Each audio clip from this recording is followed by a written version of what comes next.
You're tuned into the Average Joe Sports Show by there. Keep it kielbasa, canto plane. 9:09. We just had my girl Katy Perry, my future ex-wife is what I like to call her, with birthday. You're listening to the Average Joe Sports Show. I'm Senior Airman Kellen Carr, host of the show. And you know what? In the studio, I have joining me to my left, I got Blue. How you doing today? Just trying to live between the sky and the earth and not touch dirt nowhere. You know what I'm saying? That's what I'm talking about. Bears. Keeping it real right there. And kielbasa. And straight ahead of me, I got Jay. What's up, Jay? I don't get it. Oh, what's good, man? Haven't been on here in a while, man. Feel good to be back in this chair. You ain't gonna be rusty today, all right? You broke out the WD-40. He's never crusty and rusty. I know why you don't get things, because you're a Pittsburgh fan. Oh. See, now that's just disrespectful. You didn't have to go there. And over here to my right, we got Shawn Burgundy. What's up, man? Hey, look, Kellen, if you don't do something about this AC right now, I'm not going to be able to do the show. I'm cramping up already. I don't know if I'm going to make it. Oh, this guy. I don't know. This guy here. All right, listen, we got the Average Joe Sports Show kicking it off the right way in a typical fashion. We're going to recap Game 3 of the NBA Finals. We'll also make some Game 4 predictions. The NBA Finals going on today on AFN Sports starting at 10 o'clock, Miami versus San Antonio Spurs. Spurs are up 2-1 in that series. During our lightning round, did you guys get a chance to see that Jonas Cespedes, his throw the other day? Did you see his one from last night? No, I missed last night. Okay, he did it again. Did it again. Threw out Albert Pujols at third, about 300-foot That's throw. not hard. Albert Pujols is kind of Pujols was anyway. We'll talk more about that. We'll also talk about Chael Sonnen and his failed drug test, and then resigning. And then the U.S. Soccer's coach Klinsmann had some things to say about his team playing the World Cup. Said it's unrealistic to think that they'll win. Oh, that's what a inspirational. clown shoe. Yeah, we'll be talking more about that, folks, so make sure you stick around. We got to get back to the music first, though. It's now 9:10. We'll have your weather, we'll have your yen rate. And speaking of World Cup coverage, make sure you check out myafn.net. Eagle 810, AFN Tokyo does have the rights, AFN has the rights to play the World Cup. And so make sure you check out myafn for your complete schedule on the games. Here's the Kings of Leon, Super Soaker. Yes, 9:16. That was song 2 right there by Blur. We're back here in the Eagle 810 studio. It's the Average Joe Sports Show. And I got Blue, I got Jay, we got Shawn Burgundy in the studio. And we're going to recap Game 3 of the NBA Finals. Spurs won that game 111-92 in Miami, Spurs are up 2-1 in the series. And, overall, let's talk about your thoughts on the game. I mean, Kawhi Leonard went off for a career-high 29 points. The Spurs shot 76% in the first half. What are your thoughts on that game?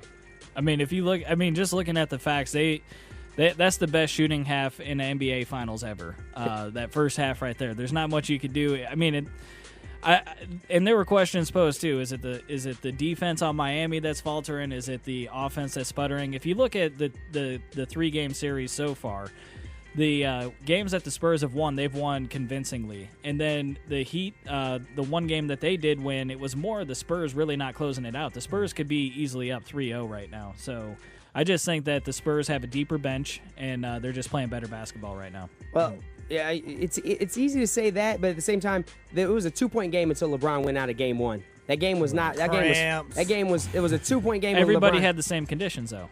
Everyone did have the same conditions, but not everybody has the same body type. I mean, you have to realize when you have more muscle on your body like that, you are prone to cramping. I can say that firsthand because I am prone to cramping. But what is LeBron's so personal muscle. litigator Hey, I'm over just, here? I'm just letting you know if you don't know much about the human body and how that thing kind of works. Doctor.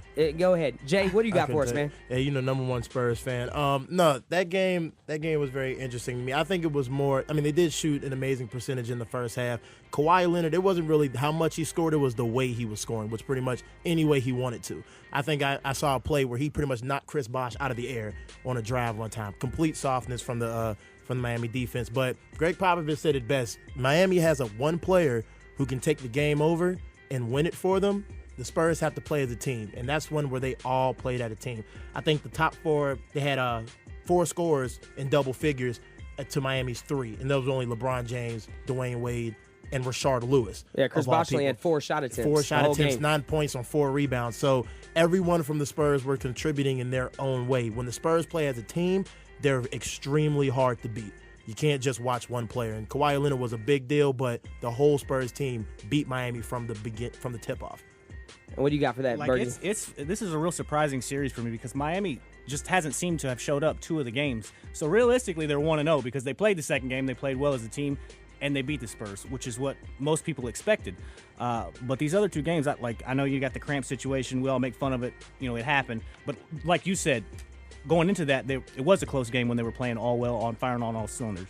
And then, you lose LeBron like that, and that just shows you how big of an impact he makes for that team. And then the Spurs have just realistically are playing better basketball right now. Most definitely. That game 3, I will say the Spurs moved the ball. The ball movement, especially in that first half, was unbelievable. And what people fail to recognize is the Spurs shot 76% in that first half, but the Heat shot 56%. They still shot a good percentage. They were shooting. Their offense was not anywhere. It was just Spurs were on fire. And as Greg Popovich said, you can never expect another game like that again. I mean, 76% is phenomenal, but DJ we'll Khaled see. was the reason.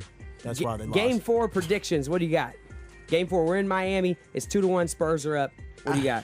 We'll go with the Spurs fan first. I go with the Spurs fan. I'm not.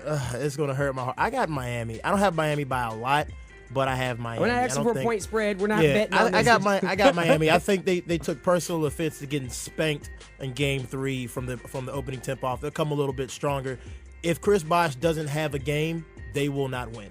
If Chris Bosh does not have somewhere between 15 and 10, something like that, they're not going to win because now the San Antonio Spurs smell blood. If they can take this Game 4 in Miami, they pretty much have the most confidence going back to San Antonio. This could be a dangerous game for Miami because the Spurs are out there looking for blood. All right. Yeah, I think Miami's in a kind of a lose and go home situation right here. They need this game. They need it big, and they know that. And I think they're going to go out there and get it done at home, so the fans don't have to leave in the third quarter. All right, what you got, Blue? I have no idea. It all depends on which team show up. So my gut feeling says that the Heat's going to win, but I'm pulling for the Spurs. All right, well, I'll tell you straight up, no two Miami games are alike, and that's the one thing. All season, the Miami Heat will come out. They'll play terrible one game, and everybody's like, oh, this is the end of them. Dwayne Wade looks old. No more repeat. LeBron's leaving. Is it 43 games after a loss that they've won, came back and won straight or something like that? It's something ridiculous because they always, this is the Miami Heat, and everybody freaks out every time it happens. And just like now, they're down 2-1. If they win today and they go 2-2, then everybody's going to be like, oh, here we go. Yeah. Oh, it's the resurgence. They're going to win. That's why I don't get all up in arms. It's not over till somebody wins that Game 4, and you never count them out. And I definitely, of course, being a Miami fan, a LeBron fan, I got Miami winning today. And not just because, as a fan, I say solely because they never play two games bad back-to-back. And if they do, they are in trouble. Going back and having to win 2 games in San Antonio will be very tough. So. And they do have arguably the best player of all time in the air conditioning. Dwayne Wade. Yeah. Stick around. We got your lightning round coming up. Got a bunch of topics to talk about, including the Forbes list of world's highest paid athletes. We're going to talk about that list and talk about who's the most undeserving on there. We also have your weather, your yen rate, more music. Just 90 seconds away. You're tuning into the Average Joe Sports Show by there. Keep it locked to Eagle 810 for our highly average take on sports talk. 9:30, we're back here in the Eagle 810 studio. We got the Average Joe Sports Show, and now it's time for what we like to call our lightning round. Our first topic, Oakland A's outfielder Yoenis Cespedes. He threw out a runner at home plate, and he actually mimicked that again yesterday, threw out Albert Pujols at third base. Beautiful throw once again. Is this the best throw ever? That one from home plate, can you say that this is the best throw ever, or you got something that can top that? Go ahead, Blue. I'll say definitely for modern day baseball, especially that he's doing it 2 times in a row. He's the best out there right now. Bo Jackson comes close, but I think he's the best out there. All right, and that's the answer for that. And what do you got for that, Jay? I mean, honestly, I can't say the best ever because I haven't been watching baseball forever. But I mean, it was a pretty nice throw. I've seen guys throw pretty hard, but that was the arc on that. That was a decent throw. I'm gonna go say yeah, that's the best at home. Yeah, these outfielders, these guys, when they try out for that position, what they do is they set a cone up and they have to peg that cone from that distance consistently. So, I mean, it's not really that out of the ordinary. It's just the fact that he keeps doing it over and over again makes it pretty delicious. All right. And yesterday, the Forbes World's Highest Paid Athletes list was revealed. And on there, Floyd Mayweather Jr. was the top with $105 million he made last year. Number 2 was Cristiano Ronaldo. He made $80 million. LeBron, $72.3 million. Lionel Messi, another soccer player, $64.7 million. Kobe, $61.5 million to round out the top 5. Now, we got the complete list. I got to say, looking at the list, who do you feel like was the most undeserving athlete? I had to go with Matt Ryan. I mean, the Falcons haven't done anything. They have so much talent, and they always are underperforming. They might be even worse than the Cowboys at having the most talent and underperforming. All right, and what do you got for us, Jay? I mean, I took a look at this list. I'm going to go ahead and say Amari Stoudemire. The fact that he's above people like Derek Jeter and Dwight Howard after he hasn't been doing anything for the past 5 years kind of really shocks me that he's still getting paid. So, yeah. All right. What do you think, Shawn Burgundy? I'm sure the 3 NASCAR fans that are listening with me will agree that it is just a travesty that Dale Earnhardt Jr. makes more money than Jimmy Johnson. Jimmy Johnson's got 6 championships. Dale Earnhardt Jr. hasn't won a race, or just won his first race last year in 4 years. So. Most definitely. The list, folks, you definitely should check it out because it was very interesting to see. And a lot of it wasn't necessarily the salary they make from their sport. It's a lot of it's endorsement deals outside of, like you said earlier, Shawn Burgundy. Floyd Mayweather's the only one who earned all that money in his sport, definitely. And UFC fighter Chael Sonnen, he failed a drug test earlier this week, and the next day he just went ahead and retired. I don't know if you heard Dana White, what he had to say about the whole thing. He's blaming the Nevada Fighting Commission. Do you feel like he's getting off a little easy on this? And I'm going to go with you first on this, Burgundy, because I know you're a big UFC fan. Yeah, clearly it's Nevada's fault that Chael Sonnen's using drugs. Yeah. I mean, this guy irritates me to no end. I cannot stand the way Dana White just picks and chooses how to enforce his standards and who to punish for what happens. It's ridiculous. I completely agree. And what do you got for us, Jordan? I mean, honestly, I probably would have done the exact same thing. You're going to pop me for a drug test and think that I'm going to sit here and take all this heat? I'm retiring the next day. I'm retiring, get on a plane, and I'm dipping. You know what? Good job for him. I should. You're absolutely right. I was talking about Chael. Oh, you're right. And Blue. I mean, if the guy's going to go out there and retire, what else do you want him to do? They're going to give him a lifetime ban? He's out of the sport, so I don't see the big deal about it. I don't understand why it's a big deal if he just go ahead and retires. Big deal because he's cheating. So he's what? consistently been cheating. But He's going to go into the Hall of Fame. And well, they could ban him from the Hall of Fame. They could do all that other stuff. All right, well, let's keep it moving. This is the lightning round. U.S. men's soccer coach Jurgen Klinsmann, he says the U.S. winning the World Cup is unrealistic. Now, if you're playing for Klinsmann, what are your thoughts as a player? Go ahead, Blue. I can kind of understand the reverse psychology because I do it to my kids all the time. I'll tell them there's something that I want them to do that they can't do, and they'll go ahead and do it. I don't know. As a player, I'd be like, hey, I'm going to go out there and put up my best game no matter what the coach says. All right, Jay, what you got for us, man? Honestly, as a player, I got to give it up to him for at least keeping it real with me. I mean, how many people here actually think U.S. is going to win the FIFA World Cup? I don't, personally. You know what I mean? So I'd rather my coach be honest with me and just tell me what he really feels. You know what I'm saying? That's just me.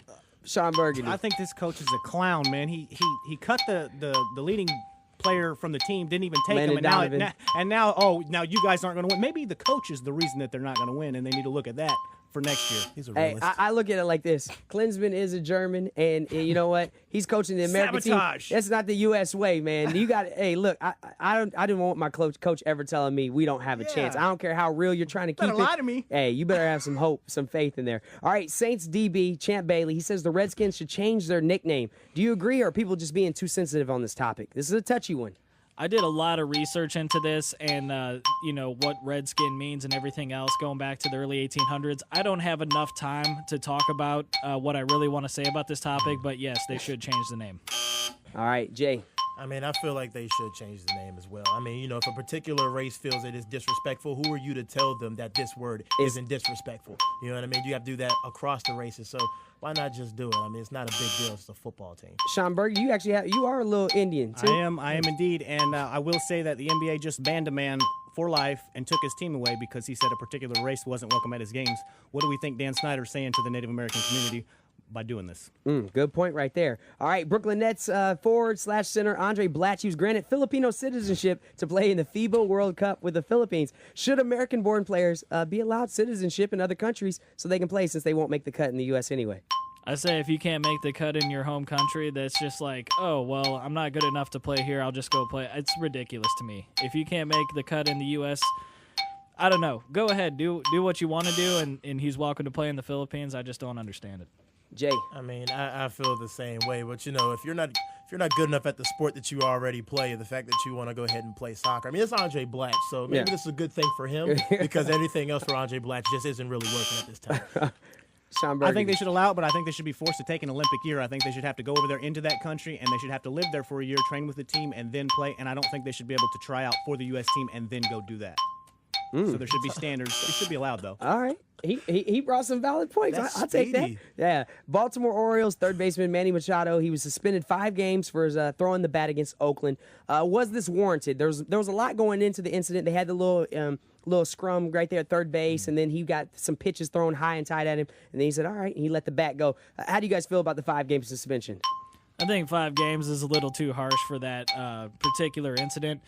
I don't know what else, if they just wanted to do a 2-game ban, that would be fine, but I just don't understand, the thinking and the logic behind a 5-game ban for something that small. All right. What do you think, Jay? Yeah, I don't think 5 games was really warranted. I mean, too, all the pitchers who throw pitches at players, they get 1-2 game suspension. Exactly. But you throw a bat that didn't even hit anybody, by the way, and you get 5 games. I mean, the intention was malice, but it's a little bit too much. Shawn Burgundy. I think 5 games is completely warranted. Pitchers are throwing baseballs at the batter normally. You're going to get them in and close. That's part of the game. When you throw a bat, that is a temper tantrum. It has no place in baseball. You can really get seriously hurt with a bat. All right. Rafael Nadal, he won his 9th French Open and his 5th in a row, which are both records. He has his 14th Grand Slam title. He's tied with Pete Sampras and only trailing Roger Federer 17. At 28 years old with the Spaniard Nadal, you think he'll pass Roger Federer? This guy's like the Ditka of tennis there. So I say definitely he's going to pass him. And, it's just how long he's going to stay on top of his game. I see him going another 5-6 years where he's still going to be at his peak. Jay. Yeah, he's going to pass him. I mean, I was really rooting for Rafael Nadal to actually, not Rafael, excuse me. Whatever his name is. Rafael's going to pass him. I'm sorry. Federer. There we go. That's how irrelevant he is now. I just forgot his name. Wow. Federer, the best tennis player of all time. He's definitely not irrelevant, and he's still playing. If I'm not wrong, so I mean, I don't think he's going to catch him because if Federer can turn his game around and get back on the court the way he's supposed to, he might add some more numbers to that, and then Nadal's going to have some more work. I think Tiger Woods is a prime example of we can't get ahead of ourselves because for the longest it looked like Tiger Woods would pass Jack Nicklaus easily, and now it's kind of like, we don't know. Yeah. We don't know. Putting the APB out for Federer. All right, and lastly, real quick, Japanese national soccer team, they showed up to the World Cup with a Pokemon plane. Was that the best entrance? That is so Japanese, so good on them. I think that's awesome. That's like, what more Japanese than that? Maybe a Hello Kitty plane. That would have been the same thing. It would be pretty cool. Hey, what do you got for us, Jay? I don't even know what to say. This is just great. Like, it had every Pokemon on it or something, just Pikachu. It was loaded up with Pokemon. Seriously? Pokemon. Oh, that's colorful. That's the way to arrive in style. You know what I mean? Like the Detroit Tigers. That's how you're supposed to do profile. it. Exactly. Shawn Burgundy. I think that Pokemon plane's the only thing going to get them in the media because they're going to lose the first round. So they probably should have took that money and spent it on some training over there. And then maybe they'd fare a little well. Shots fired. Right? All right. We work, It right? is 9:40. Hey, listen, we're getting back into the music here on the Morning Cruise Control, but we're going to find out what's on the Joe's minds coming up after some more music. We also have your weather and your yen rate, but first, here's Lord with Tennis Courts. And here's what the Joes have on their mind today. 9:46. We're back here on the Average Joe Sports Show. That was Bruno Mars right there with Treasure. It's Kellen. We got Blue. We got Jay. And we got Shawn Burgundy in the studio. Now, Joes, I want to know what's on your mind. Who's got the first one up? Football can't come fast enough. That's all I'm thinking of right now. I mean, NHL and NBA seasons are winding down. I'm not all that into baseball, so after the draft and kind of seeing, I'm really looking forward to seeing how some of these camps go. I hope, for everybody's sake, that there's not a lot of injuries this summer camp. Definitely. And that, it already sounded like there were some problems coming out of Dallas, and now they're kind of in a semi-panic mode. What'd you see coming out of Dallas? Shawn Lee, ACL. Oh, okay, yeah, Shawn the Lee, ACL. yes. They were even talking about bringing in Brian Urlacher. I did see that. Yeah. I did see that. I don't think that's going to happen. I mean, he was prone to injury already, and he's been off a whole year, and I don't think he's interested in coming out of the broadcast booth. But either way, I kind of live and breathe football, so I can't wait for that to start. And what do you got for us, Jay? No doubt. First of all, go Steelers and go Spurs tonight, of course. But I'm more interested now, the finals are going on, but as soon as they end, when free agency kicks off, and you always, we think alike, because Carmelo. They're talking about Carmelo Anthony. I have it written down right here. That was on my "What's on Your Mind." So. I mean, there's a lot though. Carmelo Anthony, Kevin Love. I'm talking. I mean, the whole NBA free agency period. That's going to be extremely interesting to me when I watch LeBron walk out of Miami. He's so full of it. All right, go ahead, Shawn Burgundy. I'll tell you what I'm ready for. I'm ready for fantasy football. NASCAR? Oh my goodness! I can't wait. I'm ready for that draft. The Denfos Dirtbags are going to come back. They did really well last year, so I'm looking forward to getting them back on the computer. He's talking about in the Fantastic Fantasy League I run. The Denfos Dirtbags. They were the highest scoring team. Tony Romo was the quarterback, right? And then not the highest scoring. We had the best win record. Best record. But guess we what he did in the playoffs? That scoring now, hey, playoffs. Hey, playoffs. I don't hear anything about playoffs. Hey, you know what? I'm with Jordan on this. I'm really looking forward to seeing how the NBA landscape is going to change come this free agency because it definitely has the potential to really shift up a lot. Kevin Love, depending on where he goes, which I'm going to tell y'all right now, I got NBA insiders. He's going somewhere in L.A. I'm just going to throw that out. NBA insiders? They just texted me this morning. I'm just saying, Stephen A. hit me up. Them you know what I'm cheerleaders saying? is lying to you, bro. Stephen A. hit me up. He said Kevin Love will go somewhere on the West Coast, pretty close to L.A. He's an L.A. What, kid. Golden State? It could be the Lakers even. So just dun dun dun. Yeah, I'm just throwing that out there. Carmelo to the Heat. Everybody's talking about that. I don't see it. I'm gonna tell you right now, as a LeBron fan, as a Miami Heat fan, I do not want Carmelo Anthony. No, you don't. I take Kevin Love. I don't want Carmelo. You're gonna start LeBron shine. LeBron, if he leaves Miami, I'm gonna put this on the record. I've said this multiple times, but if LeBron leaves Miami, I will not be a LeBron James fan anymore. Oh, you didn't feel that way when he left Cleveland? No, I understand why he left Cleveland. though. No, he's from Akron, Ohio. Akron and Cleveland, it's kind of like, I don't know about you guys, but in Missouri, East Coast, West Coast? Is in Missouri, Kansas City and St. Louis, there's a little rift between the two cities. In Louisiana, New Orleans and Shreveport, they got a little rift. It's not this, they're completely different. Akron and Cleveland, the same way. He never felt at home in Cleveland. State pride, though. You gotta have some state pride. It doesn't matter. And just because you live there doesn't mean you want to play your whole career there. Why'd you join the military? I joined because I wanted to get out of Joplin, Missouri. I wanted to see the world. They didn't play every I game in different. Cleveland. He was still traveling. He was still doing big things. He was still doing traveling, but still, he didn't want to post up there. Hey, we'll send you guys Derrick Rose to Miami, and then you send LeBron up to Chicago by Derrick. No, actually, Carmelo might be going to Chicago. That'd be a good fit for him. I would. All right, well, gentlemen, if you guys don't have anything else to add this morning, guys, say thank you again for a fantastic show. Excellent job, and talk to you guys again later. Oh, yeah. NASCAR. Keep it kielbasa by NASCAR. All right, we got weather, yen rate, and more music coming up before we wrap up the morning cruise control.